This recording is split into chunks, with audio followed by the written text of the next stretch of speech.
Agora eu vou mostrar para vocês a planilha de precificação para bolo decorado. A lógica é basicamente a mesma do bolo caseiro, com algumas adicionais aqui que eu vou mostrar. Então, para começar, vocês vão colocar aqui a massa de vocês. Eu coloquei aqui massa de chocolate, mas vocês podem clicar em renomear com a massa que vocês quiserem. Importante colocar aqui o rendimento total da massa, então você vai pesar essa massa e colocar aqui em gramas o peso. Aqui em ingredientes a mesma coisa, você vai começar a inserir todos os seus ingredientes aqui conforme você incluiu eles lá na tabela de insumos. Então, se ele não tiver cadastrado, ele não vai aparecer aqui. Você vai ter que ir lá cadastrar e aí incluir. Óbvio, você vai ter que colocar aqui a quantidade. Então, percebam que quando você clica, aparece a setinha aqui. É só você procurar o ingrediente e em seguida acrescentar aqui o quanto você usou nessa receita. E automaticamente a tabela vai te dar aqui o custo desse ingrediente na sua receita. E aqui embaixo vai estar a soma. Mesma coisa do bolo caseiro. Quais são as diferenças básicas? Eu incluí aqui 3 campos para recheios, supondo que você faça um bolo com mais de um recheio. Então, a mesma lógica do, do bolo caseiro. Recheio 1, você vai colocar os ingredientes e a quantidade, ele vai te dar o total aqui. Recheio 2, a mesma coisa. É importante que você pese, tá? Pese essa massa total, porque depois você vai ter que registrar quanto dessa massa você usou no seu bolo. Se você eventualmente usar 2 massas em vez de uma, eu coloquei aqui espaço para uma massa, você pode substituir um campo desse que está para recheio para a massa, mesma coisa, tá? Então tem 3 campos aqui para recheios. Você pode usar um campo desse para colocar mais uma massa, sem problema.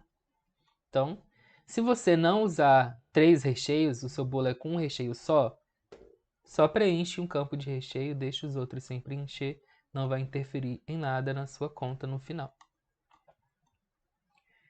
Temos aqui a parte de cobertura, que aí você vai inserir os seus ingredientes da cobertura. Se você usa algum docinho, bombom, vai estar cadastrado lá, você pode inserir aqui também na área de cobertura sem problemas.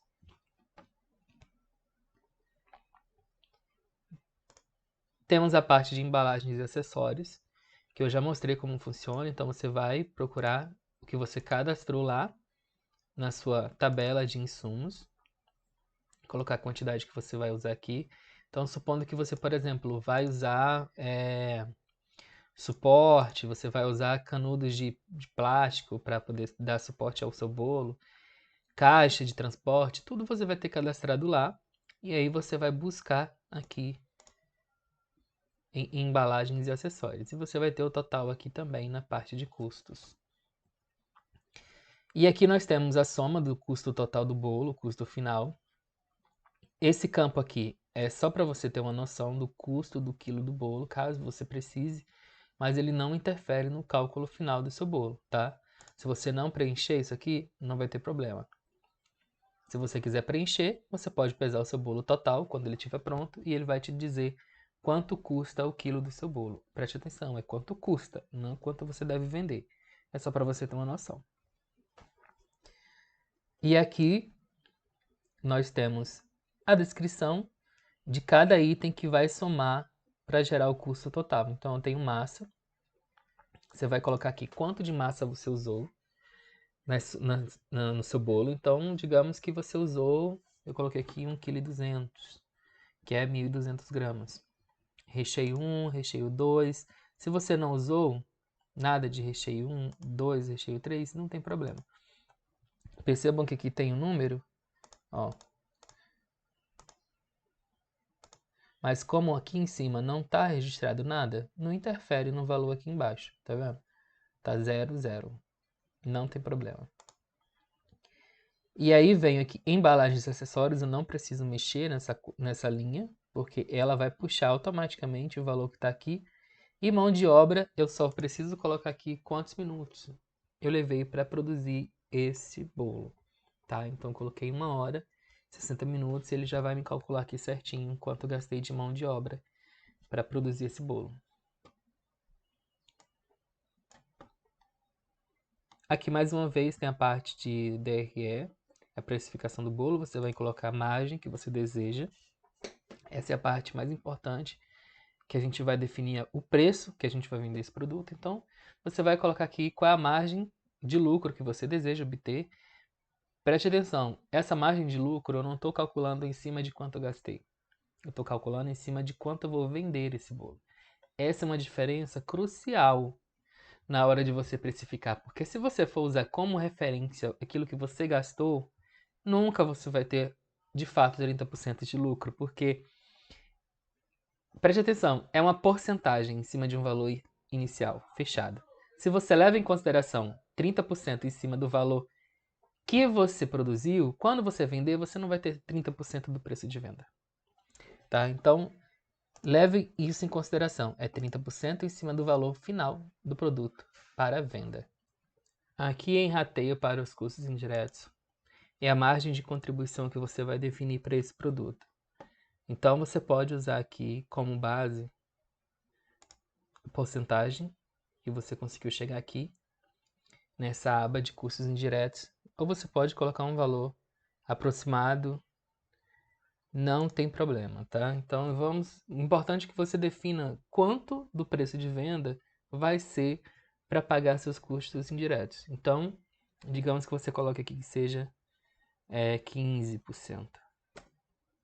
E aí você vai vendo a viabilidade disso no seu preço, porque se você colocar uma porcentagem muito alta, o preço final desse produto vai ficar tão alto a ponto de inviabilizar a venda. Então, às vezes é melhor você ter uma margem de contribuição menor, mas você vender mais. E acaba que esse volume de vendas contribui para que você pague suas contas no final do mês.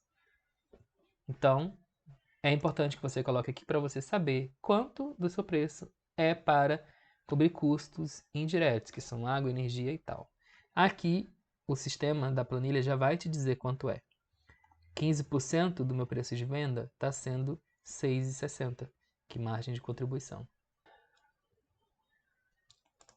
Então é importante que você saiba que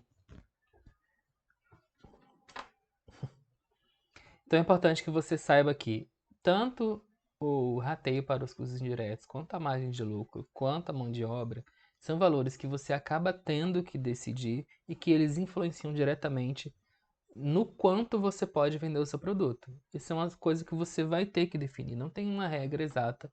O importante é que, quando você for definir o seu preço, esse preço dê para cobrir esses custos, tá? Então, eu tenho aqui minha sugestão de preço final de venda, baseado naquilo que eu coloquei. Óbvio, vocês podem ver que está bem vazio, mas quando vocês forem fazer de fato o bolo de vocês vão incluir todos os ingredientes e aqui vai dar o valor real que você pode ou deve vender o seu bolo. Os custos diretos são todos os custos relacionados aos ingredientes. Custos indiretos é quanto a venda desse bolo vai contribuir para eu pagar minhas dívidas relacionadas às contas, por exemplo, de água e energia, já falei. E a mão de obra, que é o tempo que eu gastei para produzir esse bolo. Se eu não vou vender ele aqui com nenhuma taxa, ele vai me dar aqui o custo total e o lucro bruto, que esse bolo vai me dar, que representa 30% do meu preço de venda. Perceba que aqui, ó, eu vou colocando sempre a mesma margem de lucro, ó, 13 e 19. Na verdade, o mesmo valor do lucro, mas a margem ela varia porque é sempre referente ao preço de venda. Então, quanto maior a taxa, menor é a margem de lucro. No entanto, a fórmula que eu coloquei aqui vai garantir que você tenha o mesmo lucro independente da plataforma que você esteja vendendo, desde que você faça essa correção do preço. Então, se você venderia esse bolo a R$ 43,97 ou R$ 44 pelo Pix ou em dinheiro, para você vender ele no iFood, você vai ter que colocar ele a R$ 60,24 para você ter o mesmo lucro de R$ 13,19, tá? Esses R$ 13,19 vai representar R$ 21,90 referente aqui ao seu preço o seu preço final do produto, tá? Seu preço de venda. Então, É importante que você faça isso, senão você vai acabar tendo prejuízo, tá?